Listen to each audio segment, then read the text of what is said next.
Many organizations have popped up since the 18th century that claim to be the continuation of the ancient Druids. But how close are they? Can they claim to be the true continuation? Well, in this video, I would like to discuss these modern Druidic organizations and compare them to the ancient Druidic order. My name is Druidism II, and I welcome you to this study of modern Druidic organizations. This is the second video of a two-part series on the Druids. If you have not seen the first, links are in the description below. The first modern Druidic organization to have been founded was the Ancient Order of Druids, all the way back in 1781 by a man named Mr. Hurley. Currently, there are two founding stories, but the oldest and most accepted version is the one we will be discussing today. Though both stories share the same setting and basic details, the story of why the organization began changes. But the most accepted story goes like this. A group of friends regularly came together to meet at the King's Arm Tavern in the West End of London. They had decided to form a society, but in order to keep unwanted people out, they had decided to form a formal society. This allowed them to personally choose who they initiated into the group. Their name, the Ancient Order of Druids, was suggested by one of the friends named Mr. Hurley.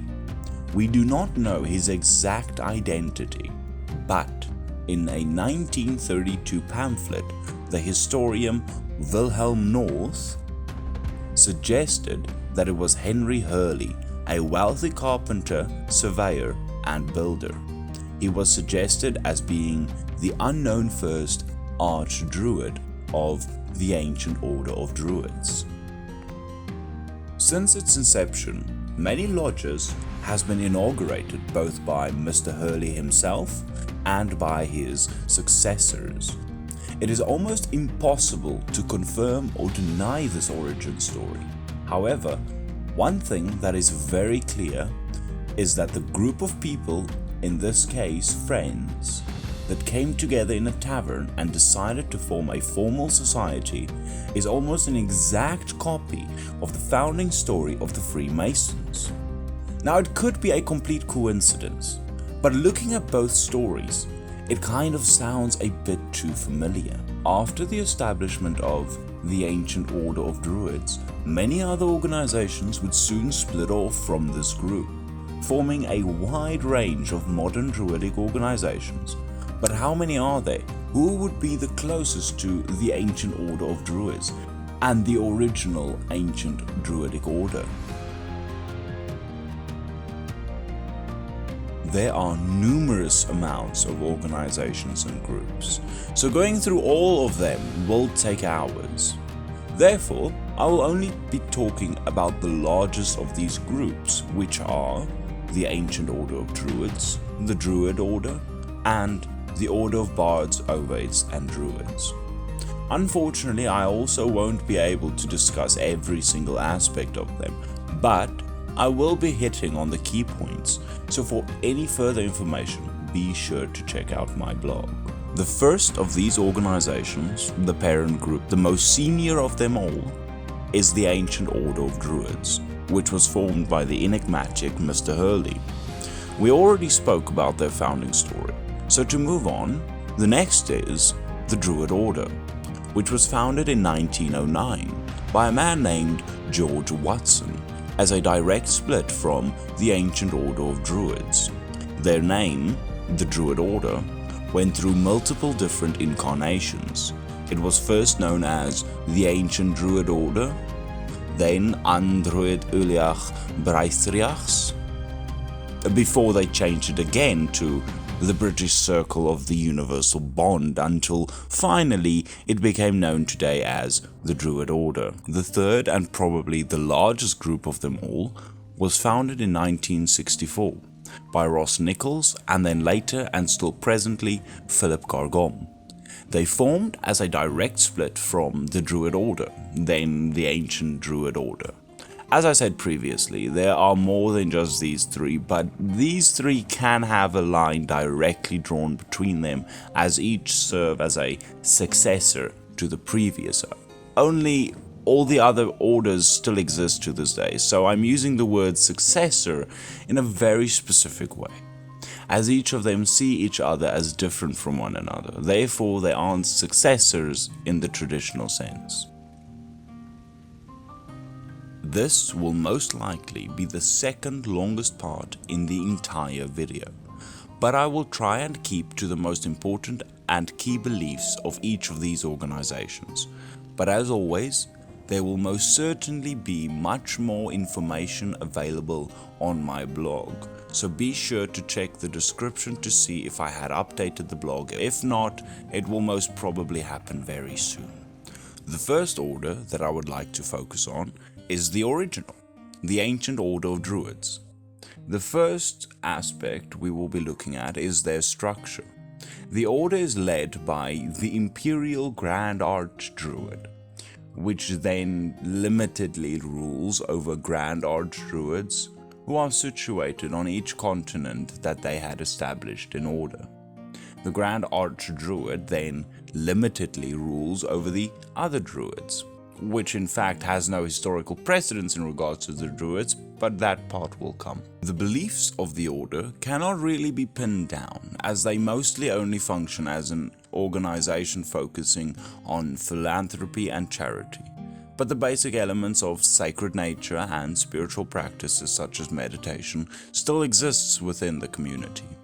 A separate entity, still connected to the Ancient Order of Druids, called the Celtic Gnostic Church, now mainly deals with true spiritual and divine practices. They completely ceased in the UK and now primarily operates in the US. The beliefs of the second order, the Order of Druids, is much easier to pin down. They even provide you with this information on their website, thedruidorder.org. So, quoting directly from their site, their beliefs are as follows. Quote, "Druids do not have beliefs. They either know or they do not know, and if they do not know, they keep quiet and wait until they find out. And that is why they tend sometimes to speak dogmatically. The work of the Druid is to try to get people to dedicate themselves to this form of life. Once you achieve it, you will wonder why you ever lived any other form. But you have to get there first. Being a druid means you have to live all the everyday things. To plow through so-called unproductive studies, there is no qualification or job or even an end. And spend your spare time trying to understand and correlate them. You can see something from one point of view and someone else may see it from a different point of view. People used to split into factions and fight over the significance of the different viewpoints. Do not fall into the same pit. There are in fact a variety of viewpoints, and if you advocate one viewpoint and someone else advocates another, well, let them pursue it, because you might then find that when you can see their point of view, it fills in a gap in your experience. For this reason, druids are good at minding their own business and do not feel the compulsive need to make laws to control the work of others." End quote. I do want to point out the ironic statement of, you can see something from one viewpoint and someone else may see it from a different viewpoint. People used to split into different factions and fight over the significance of the different viewpoints. Do not fall into the same pit. As the current druidic orders never saw eye to eye, and many conflicts between them took place until World War I, when the entire world was engulfed in the darkness of war. It's just something I thought was interesting. The final group we're looking at is the beliefs of the Order of Bards, Ovates and Druids, or more commonly called Obard. Again, because Obard, like the Druid Order, still remain with their spiritual roots, their beliefs can also be found on their website. Unfortunately, it's not an easy copy and paste job, as they tend to expand on these subjects, but in basic essence, they believe in reincarnation, that after death the soul takes another body. They also believe in the other world. As discussed in the previous video, it is simply a life beyond this one, in a place not very dissimilar from Earth. They also believe in what they call the three goals of the Druid, which are wisdom, creativity, and love. They also believe in what they call the web of life and the illusion of separateness, which sounds different than it is. Unlike Eastern ideas of a unity, they believe that life is connected, that, quote, woven into much of Druid thinking and all of its practices is the idea or belief that we are all connected in a universe that is essentially benign, that we do not exist as isolated beings who must fight to survive in a cruel world. Instead, we are seen as part of a great web or fabric of life that includes every living creature and all of creation. This is essentially a pantheistic view of life, which sees all of nature as sacred and as interconnected. End quote. I will admit that this is a very condensed view of these groups and their beliefs, so I'll either suggest you visit my blog or read the pages they have on their sites. All the relevant links can be found in the description below. Now that we have discussed their beliefs, it's time to compare these groups with their ancient namesake, the true ancient Druids. For this part, I will exclusively be looking at Obard, because firstly, they actually claim to continue the Druidic order and they contain the closest doctrines to that of the ancient Druids. One thing I can say now in conclusion, they were right for splitting off and becoming this group. Otherwise, many more Druidic misconceptions would be circulating around the world. Unfortunately, I do not have the time required to write, record and edit hours of a video and then somehow get it uploaded and then have you all suffer through hours of tedious talk. I'll only be focusing on the aspects which do not align with the view of the ancient Druids. But unfortunately, since we have so many things to discuss, I will not be looking at the things they got right. I will be discussing their exact beliefs and I will examine direct quotes from their website. The very first subject we will be starting with is their very first subject on this page of their website. Because there is already an error made in the first statement. It says, quote, since Druidry is a spiritual path, a religion to some, a way of life to others, Druids share a belief in the fundamentally spiritual nature of life. Some will favor a particular way of understanding the source of this spiritual nature and may feel themselves to be animists, pantheists, polytheists, monotheists, or duotheists. Others will avoid choosing any one concept of deity, believing that by its very nature, this is unknowable by the mind. End quote. To anyone that has read anything about the ancient Druids, or even just seen my tiny video on them, it is very clear what the ancient Druids believed, based on accounts from Pliny, Julius Caesar, Platonius, Lucan, Strabo, and so many other ancient writers, that the Druids were priests. They officiated and mediated the worlds of gods and men. This is not a secret. So claiming monotheism or duotheism or any other of these titles is clearly and plainly false.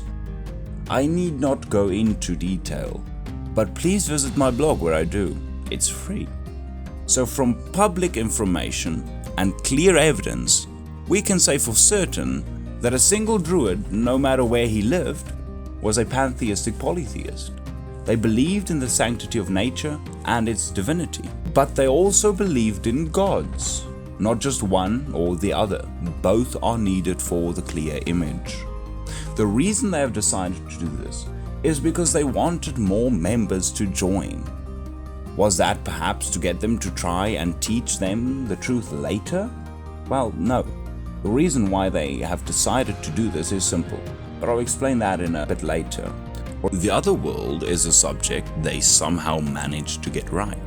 They view it as a place where the soul rests between lives, which is consistent with the ancient Druidic beliefs, but the fact that they once again claim a subjective view of this other world exists amongst the Druids, and there is no single belief that is accepted on what it looks like, which again is demonstrably false.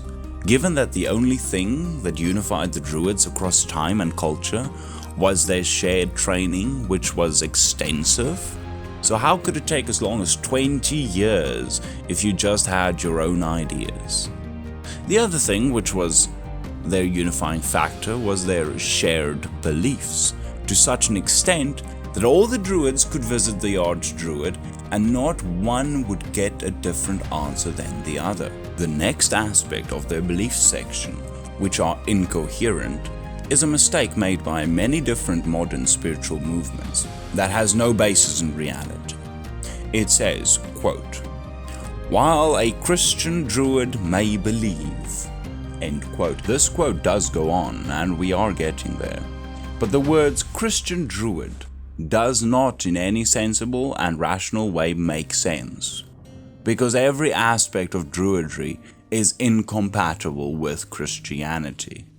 But for much more information on this, please visit my blog. I wanted to give them a chance to prove their credibility in rational sense, but when I read Christian Druid, all their credentials flew out the window. Because how on earth can you take two religions and then combine them to form some hybrid religion in which you, not some higher power or spiritual entity, you pick and choose what you like and don't like about the two and then combine them into some convoluted mess in the hopes that it'll work? This has been proven over countless centuries of Christian denominations that keep popping up because one does not agree with the other, so they will pick and choose what to allow and what not. This is clearly not a working system.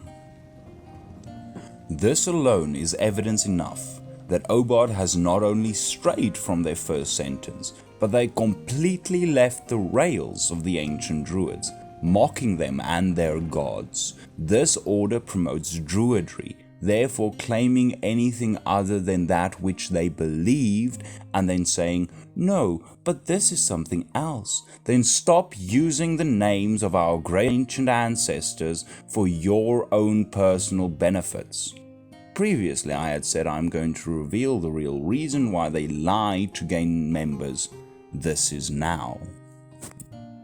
Obard sells courses at exuberant prices, which was given for free to students of the Druids, saying, "Oh, but capitalism is a useless excuse to not just simply admit that you want money.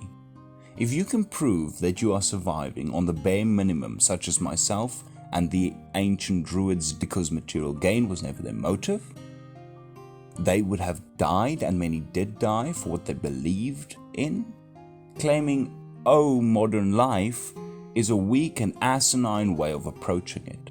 Stand up and admit to your greed and using the Druidic label to achieve those goals, even if it means perverting their teachings and corrupting their name with falsehoods." The three goals of the Druid is another made-up lie, because all it is basic common sense that every decent human should live by.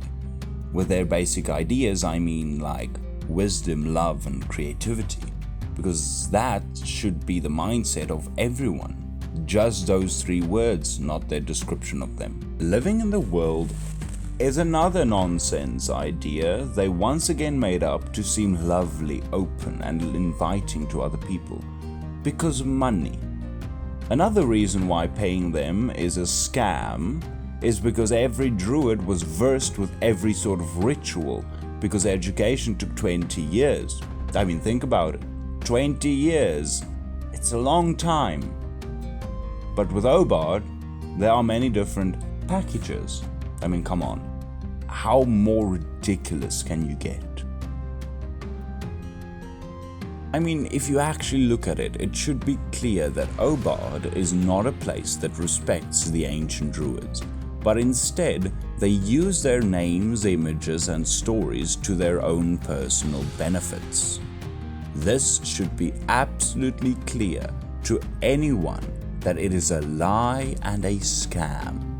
But, just like many other groups of various paths, they will believe themselves to be right and use some mental gymnastics to convince themselves they are right. I hope that you enjoyed this video and please check out my blog.